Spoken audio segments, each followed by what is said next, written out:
Welcome back, Ross Sanger family. We got Maxell Nguyen here with his first place at Lubbock Regionals. All right, he's gonna give us a deck profile. What deck did you play? This weekend I played B.A.S.E.D. It's basically all stupid engine deck, and I had a lot of fun. I had two friends that came with me, played the same exact deck, but they drew more of the bricks than I did, so I was the lucky one.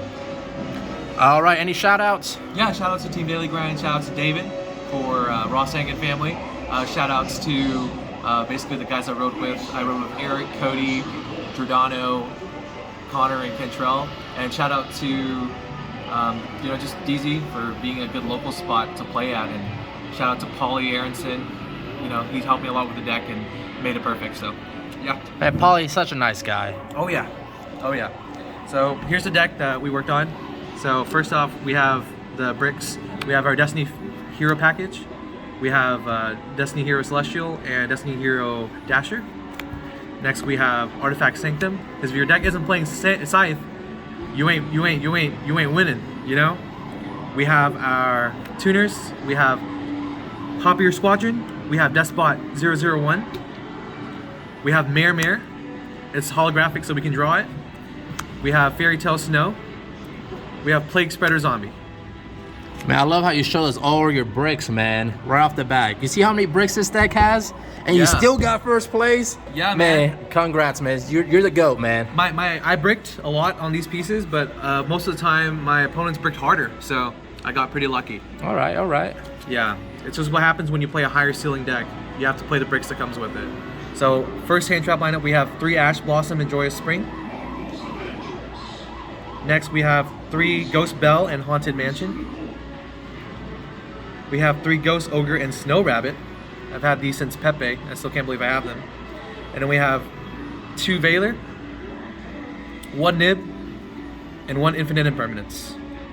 All right, just a quick question. So everybody's deck profile I've been seeing this weekend, all saying that this card is like the best card and this best hand trap. So why only 1? Well, I side the other 2.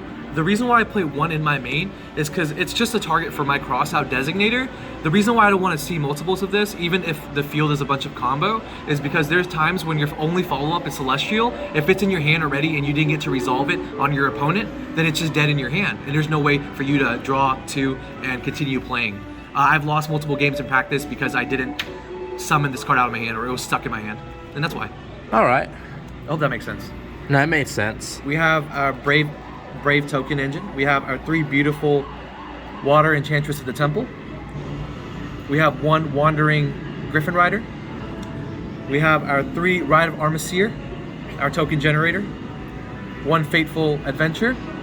I learned in the last round in the finals that if your opponent token collectors you can add Draco back because it's any player normal summons or special summons. You get to add it.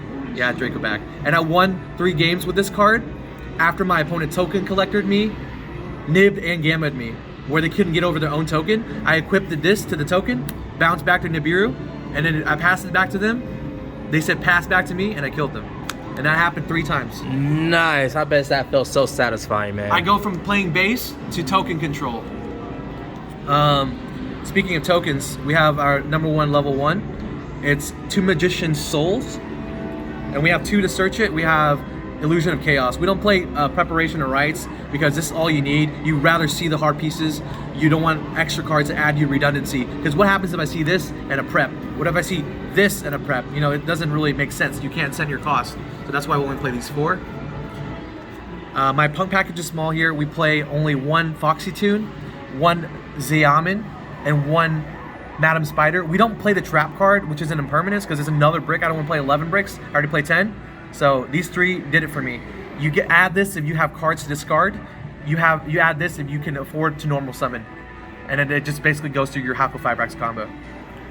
We played 3 Vishuda, no Monk, because we're using it for the body. And if you open this up with the Ride of Armaseer, you can just banish this from your hand and use it as ammo to just bounce your opponent's cards. This paired up with Draco back, double bounces going second, it's really good.